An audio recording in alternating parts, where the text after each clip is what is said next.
باب احل لکم لیلۃ الصیام الرفث الی نسائکم الی قولہ وابتغوا ما کتب اللہ لکم.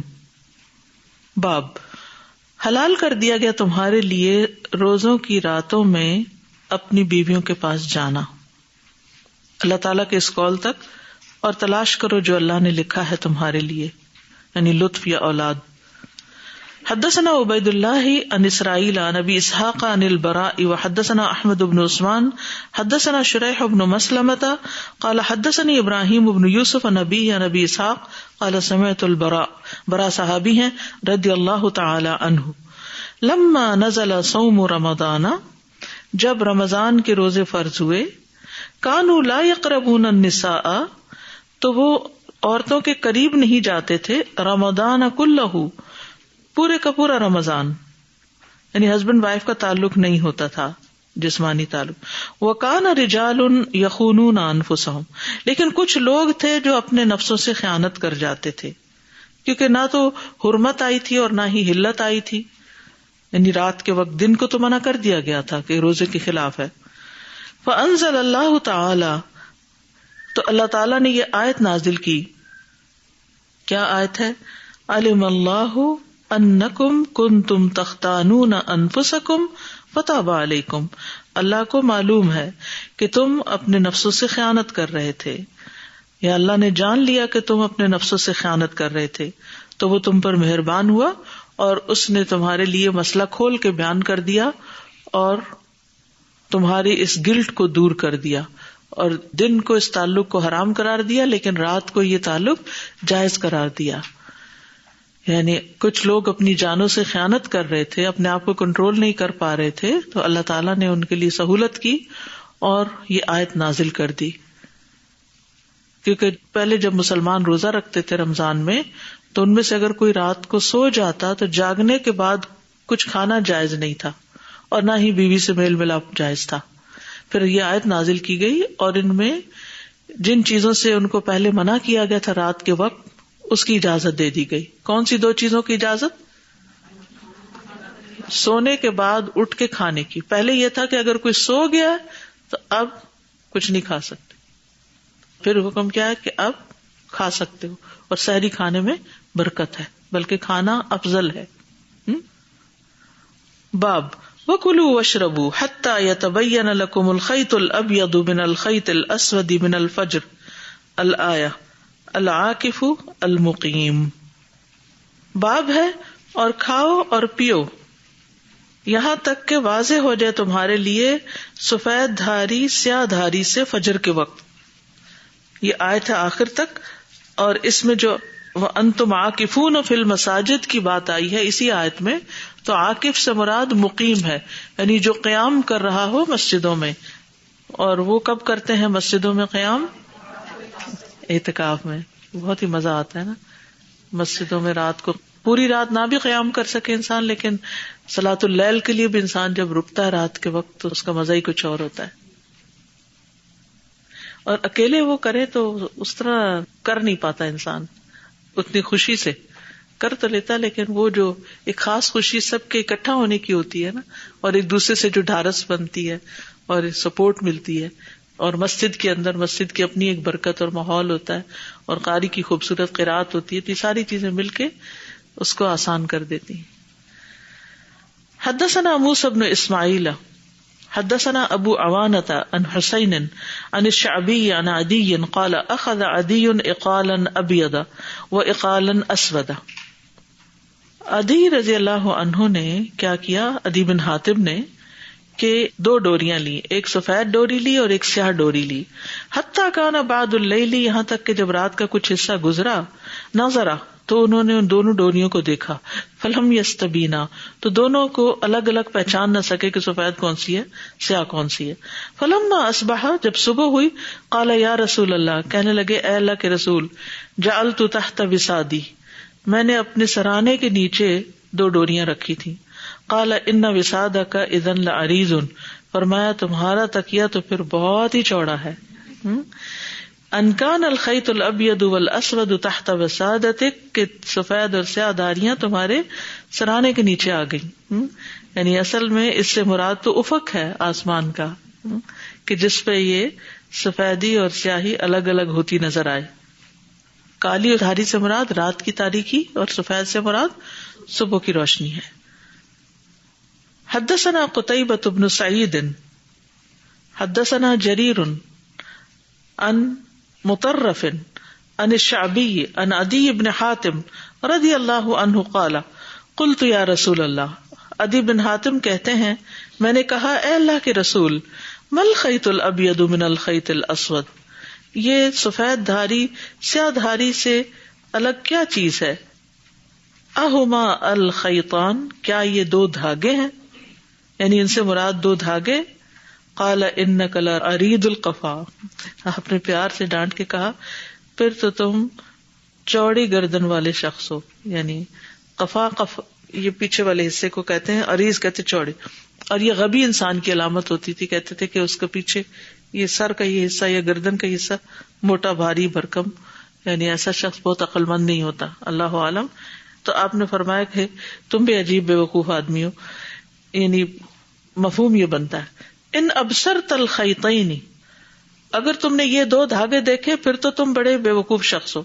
ثم قال، پھر کہا لا بل هو سواد اللیل و بیاض النہار، نہیں اس سے مراد یہ نہیں بلکہ اس سے مراد رات کی سیاہی و بیاض النہار اور دن کی روشنی ہے. واضح؟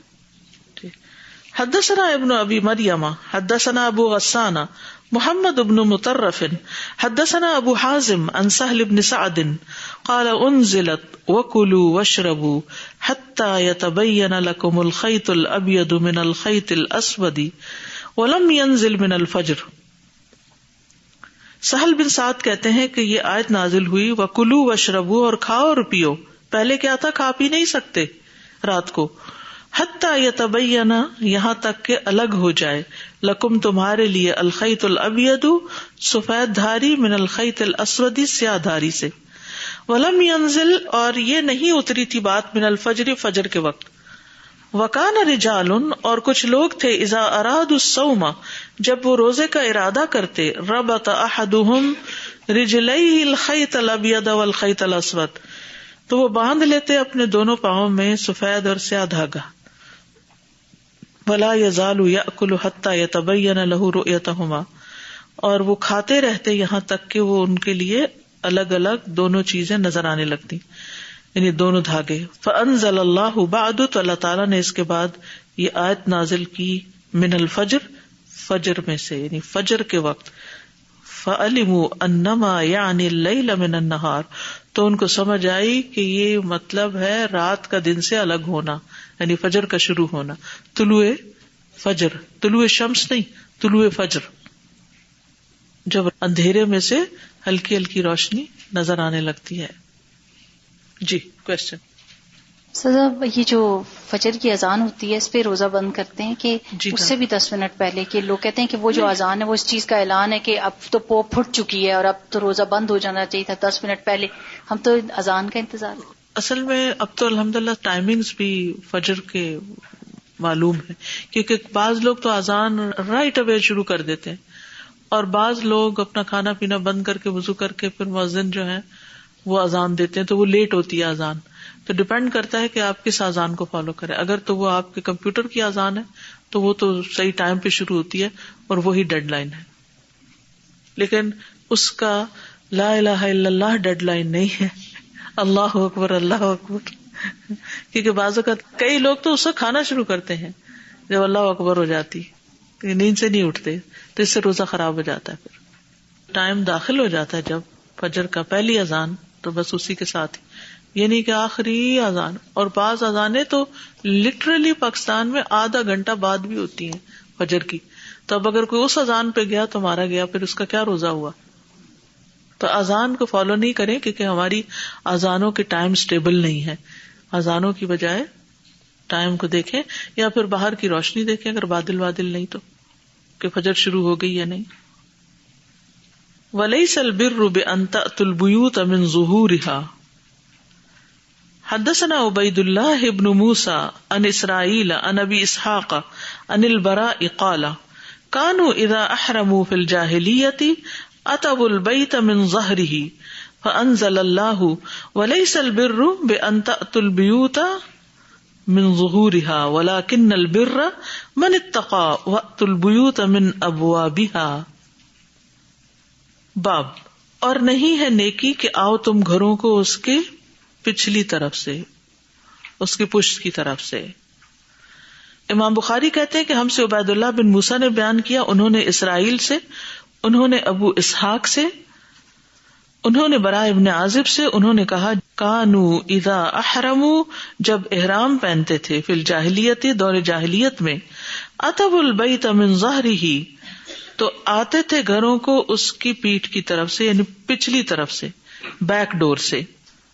فانزل اللہ، تو اللہ تعالیٰ نے آیت نازل کر دی، وَلَيْسَ الْبِرُّ بِأَن تَأْتُوا الْبُيُوتَ مِن ظُهُورِهَا، یہ کوئی نیکی نہیں کہ تم گھروں میں اس کے بیک ڈور سے آؤ، وَلَكِنَّ الْبِرَّ مَنِ اتَّقَى، لیکن نیکی اس کی ہے جو تقوی اختیار کرے، وَأْتُوا الْبُيُوتَ مِن أَبْوَابِهَا، اور آؤ گھروں کو ان کے دروازوں سے، یعنی دروازے کی طرف سے آؤ. اسلام نے آ کر ایک جو بہت بڑا کام کیا وہ یہ ہے کہ لوگوں کے اندر جو خرافات تھیں اور فضول قسم کے رسم و رواج تھے جنہوں نے ان کی جانوں پر بوجھ ڈالا ہوا تھا، ان کو ختم کروا دیا اور ان کو ایک ایسا دین دیا جو بہت پریکٹیکل تھا اور دنیا اور آخرت کے لیے آسانی پیدا کرنے والا اور بھلائی اور خیر کے راستوں کی طرف لے جانے والا. اب آپ دیکھیے کہ آپ نے احرام پہن لیا، آپ گھر سے نکلے ہیں، آپ کو کوئی چیز یاد آ جاتی ہے واپس آ کے گھر لے. کئی دفعہ آپ ایئرپورٹ پہنچ جاتے ہیں اور آپ کا پاسپورٹ آپ کے پاس نہیں ہوتا. کبھی آپ میں سے کسی کے ساتھ ہوا یہ؟ ہم ایک دفعہ دبئی سے آ رہے تھے تو جب ہوٹل میں بکنگ کراتے ہیں نا تو وہ پاسپورٹ پہلے تو یہ رکھ لیتے تھے، اب ساتھ ہی دے دیتے ساری انٹری کر کے. تو ہم نے پاسپورٹ رکھ لیا اور ہم نے سارا چیک آؤٹ کر لیا، سب کچھ کر کے ایئرپورٹ پہ پہنچے تو ہم میں سے ایک شخص کا پاسپورٹ نہیں تھا. سوچا کہ کہاں گیا، یاد آیا کہ وہ تو ہوٹل والے کو دیا تھا. تو پھر واپس گئے اور وہ پاسپورٹ لے کر آئے. تو اب آپ دیکھیے اگر یہ مشقت ہو کہ ادھر سے فلائٹ مس ہونے کا ڈر ہے اور ادھر سے آپ فرنٹ سے نہیں جا رہے، ایمرجنسی ایگزٹ سے اندر آنے کی کوشش کر رہے ہیں، تو does it make sense? It's nonsense کہ آپ گھر واپس کیوں آئیں گے احرام پہن کر؟ کسی مجبوری، ضرورت، پریشانی کی وجہ سے آئیں گے نا، ورنہ تو آپ نکل چکے حج کے لیے. تو انہوں نے اپنے اوپر یہ پابندی لگا رکھی تھی کہ اگر کسی وجہ سے احرام پہن کے گھر سے نکلے، ہو سکتا ہے کہ کسی شاپنگ کے لیے نکلے ہوں، تو واپس اندر سیدھے دروازے سے نہیں آنا، بیک ڈور سے. یہ ان کے توہمات میں سے تھے. کچھ توہمات وہ فریضے تھے جو انہوں نے اپنی جان پہ خود مسلط کر رکھے تھے. دیکھیے اسلام نے جتنی بھی چیزیں ہم پہ فرض کی ہیں نا، نماز، روزہ، حج، زکوٰۃ، اور ان کے جتنے بھی ریچولز ہیں، ہاتھ تکبیر کے لیے کرنا، جھکنا، رکوع، سجدہ، ہر ایک کے پیچھے حکمت ہے. اگر آپ غور کریں تو آپ کو بہت سی چیزیں سمجھ میں آئیں گی. لیکن اس قسم کی رسموں کے پیچھے کوئی حکمت نہیں. جیسے ہمارے یہاں شادی بیاہ کے موقع پر کچھ رسمیں ہوتی ہیں، مثلاً قرآن کے نیچے سے گزارتے ہیں، اس کا کیا مقصد ہے؟ اسی طرح تیل پھینکتے ہیں دروازوں پہ اور چاول پھینکتے، اللہ اکبر، لوگوں کو کھانے کو نہیں ملتا اور یہ پاؤں میں بید بھی کرواتے ہیں رزق کی. کیا برکت ہوگی ایسی شادی میں؟ عقل ماری گئی ہے. اور اسی طرح کی فضول قسم کی چیزیں بہت سی ہوتی ہیں جن کا کوئی مقصد نہیں، ویسٹ آف ٹائم اور انرجی اور رزق اور مال اور پھر دکھاوا، اور اس میں بہت کچھ خرافات ہیں. تو دین پڑھنے کے بعد ان چیزوں کو ختم کر دینا چاہیے اپنی زندگی سے اور اپنے اندر پریکٹیکلٹی اور سادگی لانی چاہیے. anyway, تو بہرحال ان کی دور جاہلیت کی رسم کی طرف اشارہ ہے کہ جس میں حج کے لیے احرام باندھتے تو اپنے گھروں میں دروازوں سے داخل نہیں ہوتے بلکہ پیچھے کا راستہ استعمال کرتے، اور اس کو وہ نیکی اور عبادت سمجھتے تھے کہ یہ نیکی کا کام ہے. تو اللہ سبحانہ و تعالیٰ نے آگاہ فرما دیا کہ یہ نیکی نہیں ہے، کیونکہ یہ عمل اللہ نے رائج نہیں کیا. تو کوئی عمل نیکی نہیں بنتا جس کی اجازت اللہ نہ دے یا جس کا حکم اللہ نہ دے. یہاں سے ایک بات اور بھی یاد رکھیے کہ یہ شرعی قواعد میں سے ایک قاعدہ بھی ہے. کیا قاعدہ ہے؟ کہ تمام معاملات جو ہماری زندگی کے ہیں یعنی وَأْتُوا الْبُيُوتَ مِنْ أَبْوَابِهَا ایک کانٹیکسٹ میں بھی ہے اور عام زندگی گزارنے کا ایک پرنسپل بھی ہے. اس کو آپ رول آف لائف بنائیں. وَأْتُوا الْبُيُوتَ مِنْ أَبْوَابِهَا کہ انسان منزل تک پہنچنے کے لیے صحیح راستہ اختیار کرے. You understand? منزل تک پہنچنے کے لیے صحیح راستہ اختیار کرے اور وہ راستہ اختیار کرے جو اس کے لیے مقرر کیا گیا ہو. اگر کوئی شخص عبادت کا کوئی ایسا طریقہ اختیار کرتا ہے جسے نہ تو اللہ تعالیٰ نے قرار دیا ہمارے لیے لازم اور نہ رسول اللہ صلی اللہ علیہ وسلم نے کیا یا بتایا، تو ایسا شخص بدعت کا ارتکاب کرتا ہے. تو قرآن و سنت کی پیروی ہی دین میں داخل ہونے کا دروازہ ہے. وہ جو آتا ہے نا ادخلوا فی السلم کافۃ، دین میں پورے کے پورے داخل ہو جاؤ. تو کس دروازے سے؟ قرآن و سنت کے دروازے سے. یہ ہے اصل چیز. ہم سب چاہتے ہیں کہ ہم جنت میں داخل ہوں، چاہتے ہیں نا؟ تو جنت میں داخل ہونے کا ذریعہ کیا ہے؟ انہی دروازوں سے گزرنا، یعنی قرآن و سنت کے اوپر چلنا، اللہ کی اطاعت کرنا، اللہ کے رسول صلی اللہ علیہ وسلم کی اطاعت کرنا. جبکہ دوسرے دروازے جو ہیں جنت کی طرف صرف ایک راستہ لے کے جاتا ہے. یاد رکھیے، یہ بہت سارے جو راستے کھلے ہوئے نا، وہ چاہے آسان ہو، شارٹ کٹ ہو، لیکن وہ جنت کی طرف نہیں جاتے. ٹھیک ہے؟ تو اس سے یہ بات بھی ہمیں پتہ چلتی ہے کہ دین اور دنیا کے معاملات میں صحیح راستہ اختیار کرنا چاہیے. آپ نے بازار جانا ہو تو بازار کا راستہ اختیار کرے. آپ نے کسی دوسرے شہر یا کسی دوسرے ملک جانا ہے تو اس کا وہی طریقہ اختیار کرے. تو جو شخص اس اصول پر عمل کرتا ہے وہ اپنی منزل کو پا لیتا ہے. مثلاً آپ ہاکی کے کھلاڑی بننا چاہتے ہیں تو باسکٹ بال کھیل کھیل کے نہیں بن سکتے. آپ زندگی میں مثلاً تبلیغ کرنا چاہتے ہیں تو آپ بغیر پڑھے لکھے یہ کام نہیں کر سکتے. اگر کریں گے تو کام خراب کریں گے. یعنی جس بھی کام کو کرنے کا آپ کا ارادہ ہے اس کو آپ کیا کریں؟ پہلے سیکھیں. یہ جو میں چھوٹی چھوٹی چیزیں کہتے ہیں نا کہ یہ بھی سیکھے، یہ بھی سیکھے. تو آپ دیکھیے کہ سیکھنے میں بڑی بات ہے. تو کیا اگر ایک گھر ہی چلانا ہو تو گھر میں ایک کچن کا بھی پورا ایک کچن مینجمنٹ ہے. اس میں سبزی کاٹنے کا طریقہ تک بھی اگر ٹھیک نہ ہو تو کھانا ٹھیک نہیں بنتا، اس کا ٹیسٹ ہی ٹھیک نہیں بنتا. کچھ لوگ ہوتا ہے نا سبزی کو جدھر کدھر چوری پھری بس مرغی ذبح کر دی. اسی طرح گوشت کے ساتھ بھی ایسی کٹنگ کرتے ہیں. جیسے بیک ہوم آپ نے دیکھا ہوگا، جہاں ہمارا ٹوکا لگ گیا بس کاٹ کے دے دیا. کاٹنا ہے نا بس کاٹ دو. وہ کیا ذائقہ بنتا ہے.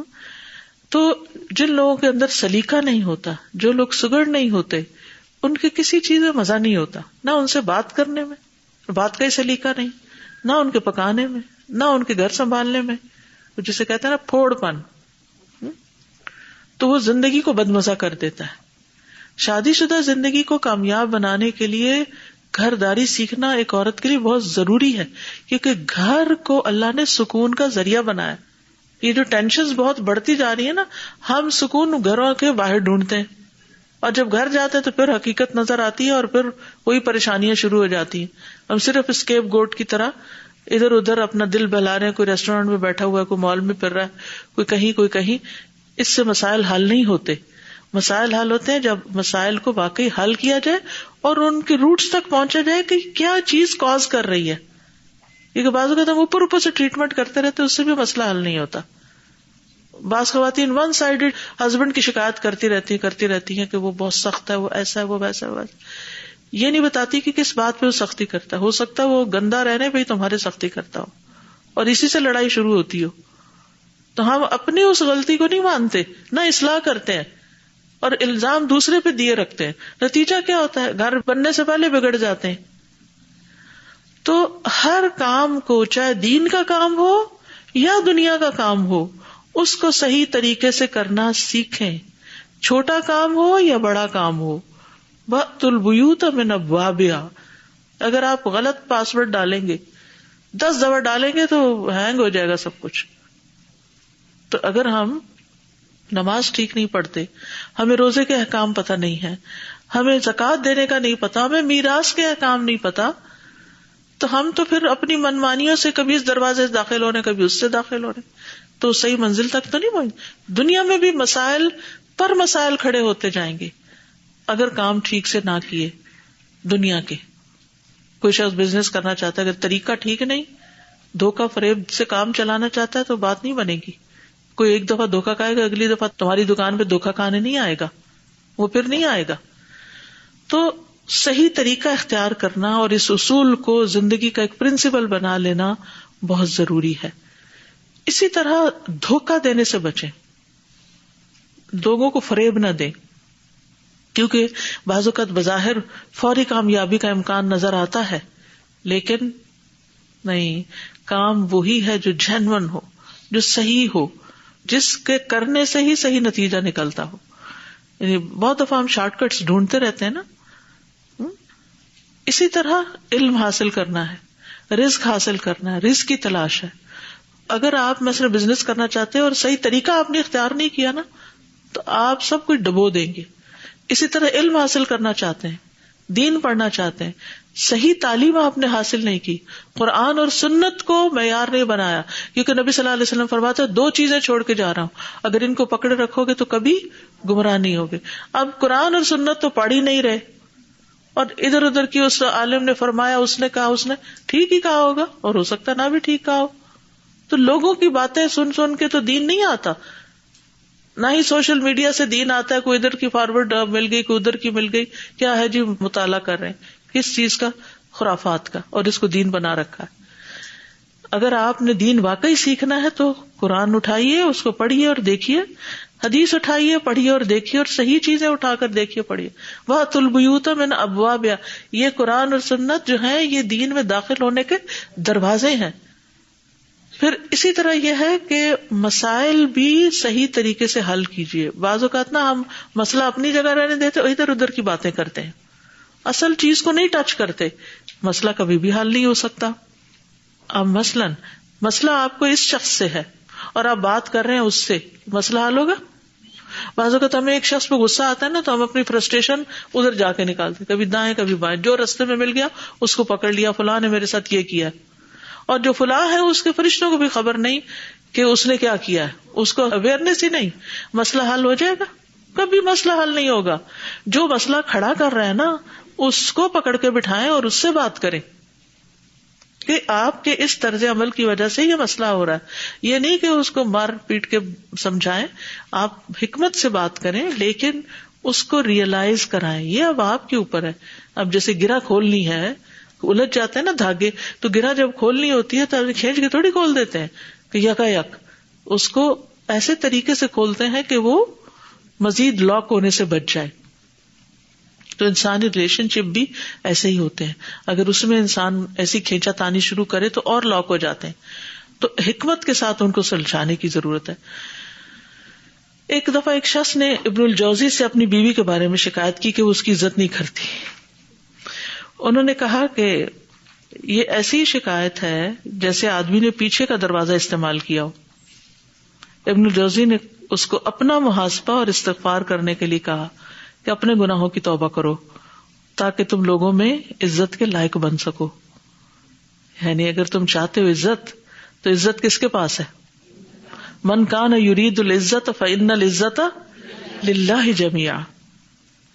تو اللہ لوگوں کے دلوں میں آپ کی عزت کب ڈالے گا؟ جب آپ اپنے معاملے درست کریں گے.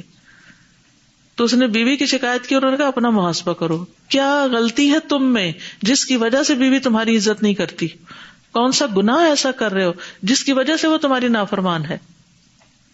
تو وَأْتُوا الْبُيُوتَ مِنْ أَبْوَابِهَا, لوگوں کے بارے میں شکایتیں کرنا, کمپلینٹس کرنا, اس کی بجائے اپنے معاملات کو اللہ سبحانہ و تعالیٰ سے توبہ استغفار کر کے حل کرنے کی کوشش کریں. تو خلاصہ یہی ہے کہ ہر معاملے کو سامنے کے دروازے سے یعنی حق اور صحیح راستے سے اس کو سلجھانے کی کوشش کریں, اس میں داخل ہونے کی اور اس مسئلے کو حل کرنے کی کوشش کریں. یہ شرعی قواعد میں سے ایک قاعدہ ہے. اور اس میں ایک اور بڑی اہم بات یہ کی گئی ہے کہ دین میں نئی چیزیں ایجاد کرنے سے بچیں, بدعات سے بچیں. ٹھیک ہے, اپنی مرضی کی عبادت نہ کریں، بلکہ کیسی عبادت؟ وَأَنْ أَعْمَلَ صَالِحًا تَرْضَاهُ، مجھے ایسا نیک عمل کرنے کی توفیق دے یا رب جو تجھے راضی کر دے. ہم اپنے طور پہ سارا دن بھاگتے دوڑتے رہیں کہ جی ہم نیک کام کر رہے ہیں. نہیں، اگر وہ رب کی رضا کے لیے نہیں، وہ تو نیک ہے ہی نہیں. آپ اپنے دل میں سوچے میں وہ تو نیک نہیں. ہاں، پھر اسی طرح گمراہی سے بچنے کی کوشش کرنے، اور پھر دین کے معاملے میں اپنی رائے دینے سے بچے. ہر کام کو سیدھے طریقے سے اور اسی طریقے سے کریں جیسے وہ بتایا گیا ہے، نہ سختی لائیں اور نہ اس میں غیر ضروری ڈھیل دیں. پھر انما العلم بالتعلم، علم سیکھنے سے آتا ہے، بغیر علم کے کسی کو مسئلہ نہ بتائیں ورنہ خود بھی گمراہ ہوں گے اور دوسروں کو بھی گمراہ کریں گے. جی سازا جی، آج ہم نے سورۃ صف شروع کی تو سبحان اللہ، سب جب یہ آپ نے بات کی وہ اسی تفسیر کی مزید وضاحت ہے. اور ابھی آپ جیسے بات ہو رہی کہ صحیح ڈائریکشن ہو اور صحیح طریقہ ہو اور اللہ کو جو پسند آ جائے. تو آیت تو تھی نا، ان اللہ یحب الذین یقاتلون فی سبیلہ صفا، کہ اللہ سبحانہ تعالیٰ کو محبوب ہے وہ قتال جو صف کے ساتھ ہو. تو اگر جہاد بھی کر رہے ہیں اور یہ جو ہماری کوششیں بھی ہیں یہ بھی ہیپ ہیزرڈ ہیں تو بھی وہ نتائج ہی نہیں ہے. آرگنائز طریقے سے اکٹھے ہو کے، صف ایک بندے سے تھوڑی بنتی ہے، صف تو بہت سارے لوگوں کے مل کے کام کرنے سے بنتی. لیکن ہمارا عام طور پر دینی طبقے کا رجحان کیا ہے کہ جو تھوڑا سا بھی دین پڑھ لیتا ہے وہ اپنی ایک نئی 1.5 انچ کی مسجد بنا لیتا ہے. تو نتیجہ کیا ہوتا ہے؟ وہ کوششیں جو ہے وہ ہیپ ہیزرڈ ہوتی ہیں. جی سزا، ایک دفعہ کسی خاتون نے مجھے کہا، میں نے کہا آپ ٹی وی کے اوپر دھیان سے دیکھا کریں، سوچ کے کہ یہ عالم اس مطلب اس کیٹیگری کے ہیں کہ آپ سنیں کہ نہیں. کہتی نہیں میں سنتی سب کو ہوں اور جو میرے دل کو بات اچھی لگتی ہے وہ میں لے لیتی ہوں. تو میں نے کہا آپ نے اپنے دل کو کرائیٹیریا کیوں بنا لیا؟ آپ نے تو قرآن اور سنت کو بنا تھا، آپ کے دل کو کیا پتا کہ یہ صحیح بات کر رہے ہیں یا نہیں. بالکل، وہ پھر خواہشات کی پیروی ہے نا، دین کی تو نہ ہوئی. السلام علیکم. میرا ایک سوال تھا، روزہ کے مطابق جیسے کہ ہم لوگ منڈے اور تھرسڈے روزہ رکھتے ہیں، رائٹ؟ تو وہ ٹائم ہم نیت کرتے ہیں کہ ہمارے کوئی قضا روزہ ہو تو ہمارا ہو جائے. جی کر سکتے ہیں، تو کر سکتے ہیں. اس کے بعد ہمیں کہیں جانا ہوا اور کہیں ہم لوگ کو روزہ توڑنا ہوا تو قضا روزہ تو ہم توڑ سکتے ہیں. ہاں وہ دوسرے دنوں میں رکھ رہے ہیں نا، کوئی بات نہیں، وہ رکھ سکتے ہیں دوسرے دن، پھر دوبارہ رکھ لیں. جی جزاک اللہ خیر. وإياكم. I was just thinking that we really have to be honest with ourselves, right? To do things properly. Because sometimes, we just pretend that it's okay and I'm trying so hard and my intention is good. We try to justify our wrong ways by saying that I have a good intention. But we have to be so honest with ourselves that if this is not the right way of doing something, then I should not do it. Because if I'm using the wrong way to achieve my results, I'm never going to get there. Right? Like for example, if you are, something very small, if you're baking cookies, right? I mean, you have to make sure that the ingredients are at the right temperature, right quantity. And if you just start throwing things together like we do in salan, whatever we wish, we just put masala, whatever. They're not going to turn out as cookies. They're going to turn out as some other kind of mush, which is not going to taste good at all. So, if you want good result, then you really have to do things properly. And do things properly and learn how to do them properly. This is also very important. ہماری نیتیں جتنی بھی اچھی ہوں لیکن ہمیں اس کے لیے علم حاصل کرنا پڑے گا. نماز صحیح پڑھنے کا بڑا شوق ہے لیکن علم ہی حاصل نہیں کیا. صرف شوق سے تو صحیح نہیں ہو جائے گی نماز. روزہ رکھنا چاہتے ہیں، پتہ ہی نہیں ہے کیا کرنا ہے کیا نہیں، تو صرف نیت سے روزہ ٹھیک تھوڑی ہو جائے گا جب تک طریقہ ٹھیک نہ ہو. اسی طرح آپ بیک سیل میں لا کے کوکیز بیچنا چاہتے ہیں اور جو انگریڈینٹس ہیں ان میں سے کچھ حرام ہے، نو وے، اس کو وہ صدقہ تو نہیں ہے. تو ہر چیز کے لیے یہ اصول ذہن میں رکھیے. This is one of my favourite آیاز، وَأْتُوا الْبُيُوتَ مِنْ أَبْوَابِهَا. جب ذرا سا بھی کوئی کام خراب ہوتا ہے تو کہتی کہ وَأْتُوا الْبُيُوتَ مِنْ أَبْوَابِهَا. جب چھری ٹھیک نہیں پکڑی تو ہاتھ کو لگنی تھی نا. مثال ہے چھوٹی سی، جب بھی کوئی کام خراب ہوا تو اس کا مطلب ہے کہ صحیح طریقے سے نہیں کیا. یعنی بیسیکلی اس آیت کا مطلب کیا ہے کہ کاموں کو صحیح طریقے سے کرو، یعنی صحیح والے دروازے سے آؤ، پیچھے سے آنے کی نہیں ضرورت، الٹے طریقے